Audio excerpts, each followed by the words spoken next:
1891 ലയോ 13 മാർപ്പാപ്പ വിശുദ്ധ യോസേപ്പിനെ തിരുസഭയുടെ സാർവത്രിക മധ്യസ്ഥനായി പ്രഖ്യാപിച്ചു.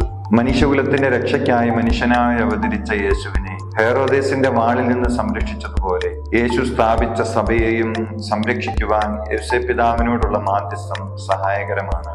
യേശുവിലൂടെ കൈവന്ന രക്ഷ സഭയിലൂടെയാണല്ലോ ഇന്ന് നമുക്ക് അനുഭവവേദ്യമാകുന്നത്. ആ സഭ ഇന്ന് അനുഭവിക്കുന്ന പ്രതിസന്ധികളിൽ സഹായിക്കാൻ, യേശുവിനെ സംരക്ഷിക്കാൻ ദൈവം തെരഞ്ഞെടുത്ത വിശുദ്ധ യോസേപ്പിനേക്കാൾ യോഗ്യതയുള്ള ആരാണുള്ളത്? പിറക്കാൻ ഇടമൊരുക്കിയവൻ സഭയ്ക്ക് മുമ്പിൽ വാതിലുകൾ അടയുമ്പോൾ ഒരു വാതിൽ കണ്ടുപിടിച്ചു തരും. ദൈവാലയത്തിൽ വെച്ച് നഷ്ടപ്പെട്ടപ്പോൾ അന്വേഷിച്ച് കണ്ടെത്തിയവൻ ക്രിസ്തു സാന്നിധ്യം നഷ്ടപ്പെട്ട സഭയിലെ അനൈക്യത്തിലേക്കും അസ്വസ്ഥതകളിലേക്കും കർത്താവിനെ കണ്ടെത്തി കൂട്ടിക്കൊണ്ടുവരും. മാർ യോസേപ്പിനോട് പ്രാർത്ഥിക്കാം.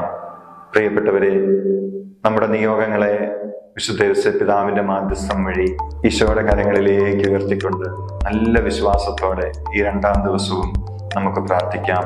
മഹത്വമേറിയ മാർ യോസേപ്പേ, ഈശോ മിശിഹായോട് നിനക്കുള്ള സ്നേഹത്തെക്കുറിച്ചും തന്റെ തിരുനാമത്തിന്റെ മഹത്വത്തിനു വേണ്ടിയും ഞങ്ങളുടെ പ്രാർത്ഥന കേൾക്കുകയും ഞങ്ങളുടെ അപേക്ഷകളെ സാധിച്ചു തരികയും ചെയ്യണമേ. മഹത്വമേറിയ മാർ യോസേപ്പേ, ഈശോ മിശിഹായോട് നിനക്കുള്ള സ്നേഹത്തെക്കുറിച്ചും തന്റെ തിരുനാമത്തിന്റെ മഹത്വത്തിനു വേണ്ടിയും ഞങ്ങളുടെ പ്രാർത്ഥന കേൾക്കുകയും ഞങ്ങളുടെ അപേക്ഷകളെ സാധിച്ചു തരികയും ചെയ്യണമേ. മഹത്വമേറിയ മാർ യോസേപ്പേ, ഈശോ മിശിഹായോട് നിനക്കുള്ള സ്നേഹത്തെക്കുറിച്ചും തന്റെ തിരുനാമത്തിന്റെ മഹത്വത്തിനു വേണ്ടിയും ഞങ്ങളുടെ പ്രാർത്ഥന കേൾക്കുകയും ഞങ്ങളുടെ അപേക്ഷകൾ സാധിച്ചു തരികയും ചെയ്യണമേ. ഇപ്രകാരം ഈ ദിവസത്തിൽ 7 പ്രാവശ്യം 3 തവണ ഈ പ്രാർത്ഥന ചൊല്ലി ഈ നിയോഗത്തിന് വേണ്ടി പ്രാർത്ഥിക്കാം.